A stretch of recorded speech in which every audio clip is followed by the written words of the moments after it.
მოგესალმებით დილა მშვიდობის და ლიჯონი მეც უერთდები რა თქმა უნდა მილოცვეს მოგესალმებით ტელემაყურებლებო ბედნიერ დღეს გისურვებთ ყველას დღეს მინდა რომ გიამბოთ ძალიან საინტერესო პროექტის შესახებ ქართული სიმღერის კონკურსი სახელწოდებით სხვა საქართველოს სად არის 9 წლის განმავლობაში საქართველოში მიმდინარეობდა ახლა კი გასცდა საქართველოს ფარგლებს და კონცერტმა გადაინაცვლა საბერძნეთში კერძოდ ქალაქ ათენში 6-დან 11 მარტამდე იქნება ეს ფესტივალი და 55 კაციანი დელეგაციით ბავშვებითა და პედაგოგებით საქართველოს მიემგზავრება ათენში. ფესტივალის ფარგლებში ჩატარდება შეხვედრები და მასტერკლასები იმ ახსაზრდელებთან, რომლებიც იმყოფებიან ათენში, სამუსიკო სკოლებსა და სტუდიებში. შეხვედრა ჩატარდება ქართული კულტურის ცენტრში ათენში მდებარე. ასევე 8 მარტს გაიმართება კონცერტი გამარჯვებულებისა და ლაურეატების, რომლებიც საერთო მუსიკალურ ნომერსაც წარმოგვიდგენენ. კონცერტი გაიმართება სტუდიო New Star სინემას ფარგლებში დარბაზში. ახლა კი მინდა რომ ჩვენთან ერთში მოუხმო ჩემს სტუმრებს. მაია ჯამალაშვილი გახლავთ თვითონ ფესტივალის დამფუძნებელი და ხელმძღვანელი. მოგბრძანდით, მოგესალმებით. შიო აბრაჰამია, რომელიც ჩვენთან უკვე არაერთხელ იყო სტუმრად, მუსიკოსი, ასევე ლობისტი ამ ფესტივალის და ჟიურის წევრი და ქრისტი ჯავახიძე, რომელიც გახლავთ ფესტივალის გამარჯვებული თავის ასაკობრივ კატეგორიაში.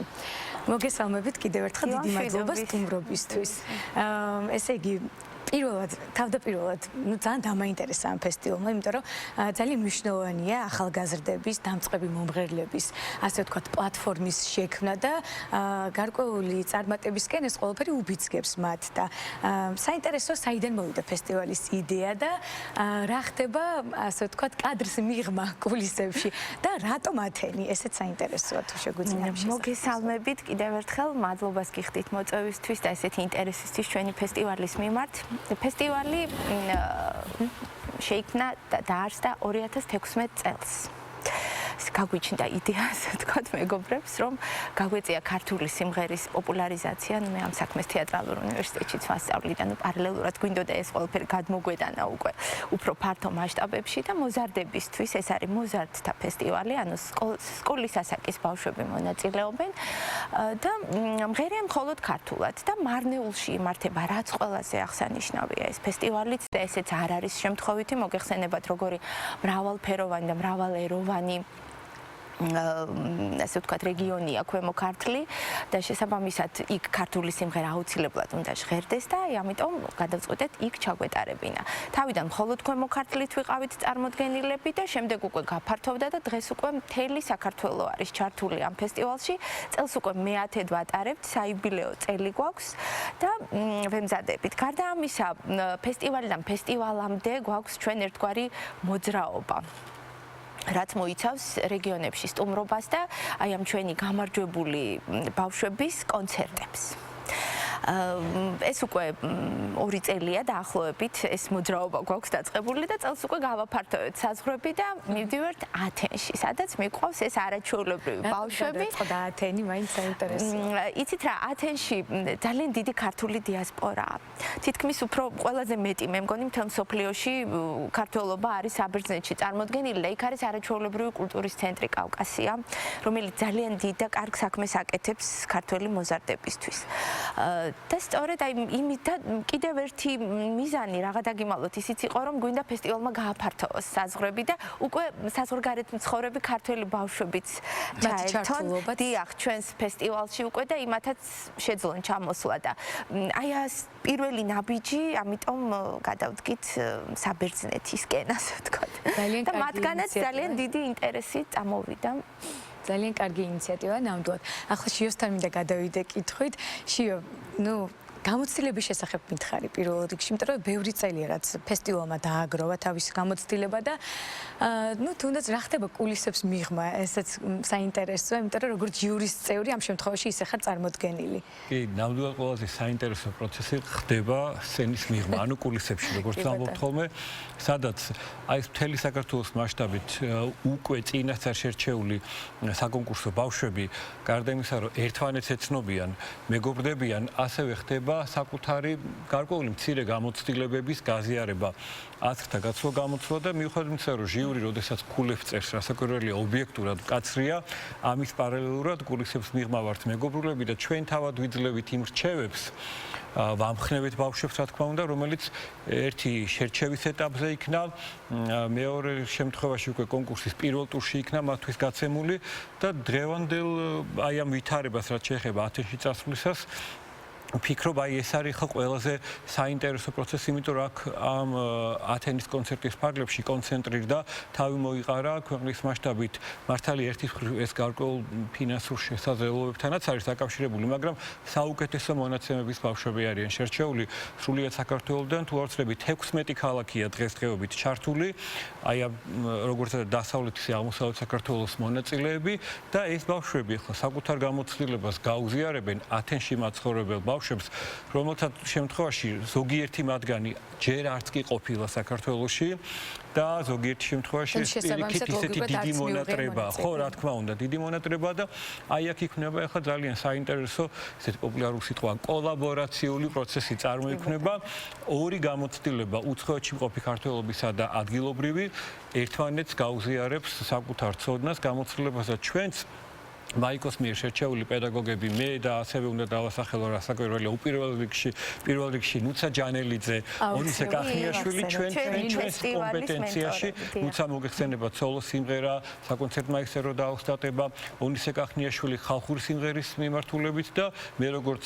გუნდის დირიჟორი ამ სპეციალობით საგუნდო მუსიკის თვალსაზრისით ჩავატარებ მასტერკლასებს და გარკვეულ გაკვეთილებს ათენში არსებულ ქართული კულტურის ცენტრის ბავშვებთან. ძალიან საინტერესო პროცესია ნამდვილად და მე უნდა გკითხოთ, საინტერესოა ჩემთვის ჯილდო თუ არსებობს ფესტივალში გამარჯვებულისთვის რაიმე ისეთი განსაკუთრებული ჯილდო არსებობს, სიმბოლური რასაკვირველია. დავაინტერესოთ. ხო, მე ძალიან მინდა ხაზგასმით აღვნიშნო ერთი რამ, რომ ამ ფესტივალს აფინანსებს სახელმწიფო.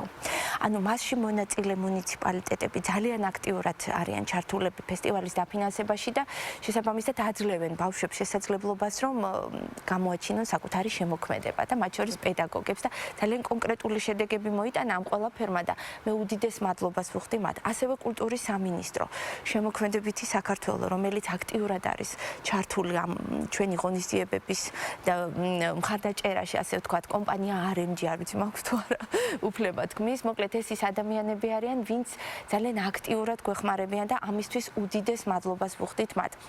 რაც შეეხება ჯილდოებს, ეს არის პირველ რიგში რაღაც სიმბოლურად, რასაკვირველია სასაჩუქრე ვაუჩერები, ასე ვთქვათ, თუმცა ყველაზე დიპლომები, რა თქმა უნდა, მაგრამ ყველაზე დიდი ჯილდო მე მაინც ვფიქრობ, რომ არის ასეთ შესანიშნავ ადამიანებთან ურთიერთობა, იმიტომ რომ როგორც შემთქვა, ჩვენი ფესტივალის ფორმატი ითვალისწინებს წინასწარ ჩასვლას რაიონებში, ჩვენ ყველგან ჩავდივართ, აი ყველა რაიონში სათითაოდ ჩავდივართ, ჩავყავს ძალიან გამოჩენილი ადამიანები, ნუცა ჯანელიძე ითქვა, აგერ აბრაჰამია თავისი არაჩვეულებრივი კვალიფიკაციით, მაია დათუნაშვილი, ონისე კახნიაშვილი, მოკლედ ყველა ის ადამიანი ლილიკო ნემსაძე, ვინც ჩართული არიან და ვისაც დიდი სიტყვა აქვს ნათქვამი უკვე ქართულ სიმღერაში და ქართულ კულტურაში. შემდგომ კონცერტებში თუ აქვთ საშუალება რომ მიიღონ მონაწილეობა კარგავთ ამ ბავშვებს, კი, რა თქმა უნდა, ჩვენ ეხლა ვინც თუნდაც აი ამ მაგალითზე გეტყვით, ათენის მაგალითზე, რომ მივდივართ ყველა ის ბავშვი, რომლებიც რამდენიმე წელია უკვე ჩვენს ხელში არიან, მონაწილეობენ, ჩვენ ხელში გაიზარდნენ, რაღაც გარკვეულ წარმატებებს მიაღწიეს და მათ შორის აი პირველი არხის რანინელები ყავს ჩვენ, რომლებმაც ჯერ ჩვენ ფესტივალში გაიმარჯვეს, ასე ვთქვათ და შემდეგ უკვე რანინას. ეს აუცილებლად უნდა ვახსენოთ, ლაზარე კაპანაძე, რომელიც ანდრია მიშველიძე, ჩვენი ესე ვთქვათ, ცნობილი პროექტი რანინას ფინალისტი, ასევე ანდრია მიშველიძე, რომელიც ნახევარფინალისტი იყო პროექტი რანინას. კი ბატონო, ესენი ჩვენი ბავშვები არიან. შაბან მამედოვი, ასევე ხალხურის ძალიან წარმატებული მონაწილე, რომელიც ჩვენი გრან-პრის მფლობელია 2019 წელს და უამრავი ბავშვი, რომლებიც უკვე ზოგი აგრძელებს ამ გზას, ზოგი არა, მაგრამ მაინც ჩვენ თვალთახედვის არეალში არიან, ასე ვთქვათ და ვცდილობთ, რომ მათ და კარგი გამოცდილება ნამდვილად მათთვის. მაშინ მინდა გადავიდე ქრისტისთან შეკითხვით, სწორედ ამ თემასთან დაკავშირებით. საინტერესო როგორი იყო თავად ფესტივალის პროცესი, კონკურენცია როგორი იყო, გაგიჭირდა თუ არა? გამარჯვებული ხარ ფესტივალის, როგორც ვიცით და კარგი იქნება რომ მოგყვე შენი გამოცდილების შესახებ. პირველ რიგში, რა თქმა უნდა, ყოველთვის ნერვიულობდი სცენაზე გასვლის მომენტშიც და მაგრამ იმდენად ოჯახურად ვართ შეკრებილები, აი მეგობრები იმდენად დავახლოვდი და ისე გვამხნევებდნენ კულისებში, რომ ნამდვილად არ მეტყობოდა ნერვიულობა სცენაზე და იურის წევრებთან ურთიერთობაც რა თქმა უნდა, აი უმეგობრესი ადამიანები არიან და ძალიან საყვარლებიც ასევე. ნუცა ჯანელიძე როგორ გამზადებს ხოლმე თუ არის ესეთ შემთხვევები რომ კულისებში ესე ვთქვათ კადრს მიღმა სცენაზე გასვლამდე რა თქმა უნდა გვარიგებს რომ დედოფლურად უნდა გავიდეთ სცენაზე და თავი რიტუალია ნაკლები და არც არავისზე მეტნი ვართ. ესე იგი, როგორც ვიცი, შენ სასაკობრივ კატეგორიაში ხარ გამარჯვებული, ხო? მოდით მითხარით თავად ფესტივალის, როგორ ხდება დაყოფა, ანუ ასაკობრივი კატეგორიები არსებობს თუ რაღაცა, თქვათ, რა თქმა უნდა, ასაკობრივი კატეგორიებია. კონკურსის ფორმატია, იცით, აი ეს ყველაზე თავიდან თითქოს არ გვინდოდა, მაგრამ არაუშავს იყოს კონკურსი, თქო, მე ვთქვით, იყოს კონკურსი, იყოს კონკურენცია ჯანსაღი და ჩვენ ვცდილობთ, რომ მართლა ისეთი გარემო შევქმნათ, აი როგორც ქრისტიმ აღნიშნა, რომ ეს იყოს მართლა ძალიან მეგობრული, ეს ასეც არის. თქვენ უნდა ნახოთ ეს ბავშვები ჩვენს გარდა კიდევ ერთმანეთთან როგორ არიან და როგორი ურთიერთობა აქვთ. ეს ძალიან მნიშვნელოვანია. რაც შეეხება ასაკობრივ კატეგორიებს, არის 6-დან 9 წლის ჩათვლით, შემდეგ 10-დან 13 წლის ჩათვლით და 14-დან 18 წლის ჩათვლით სამ ასაკობრივ კატეგორიაში სოლო სიმღერის მიმართულებით.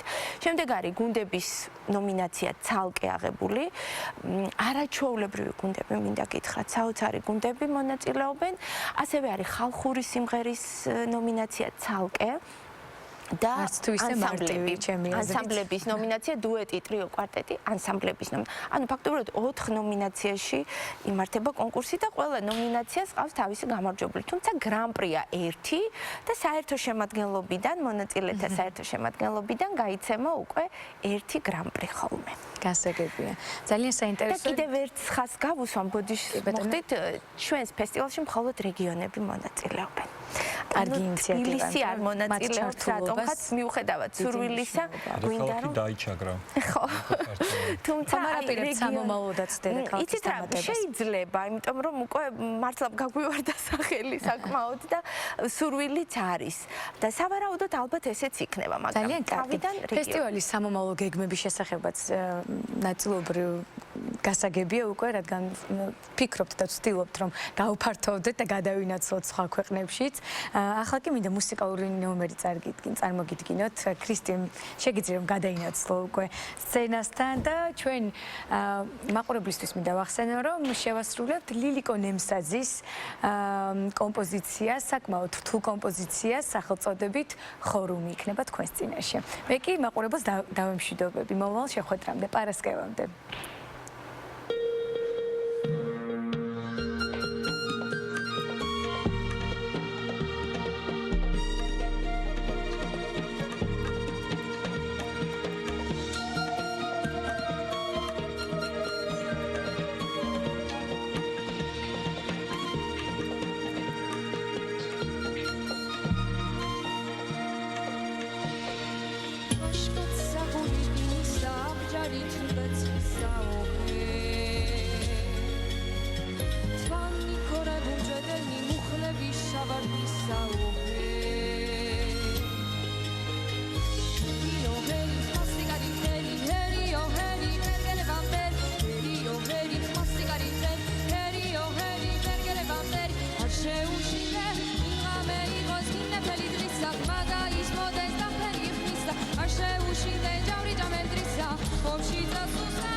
გაგული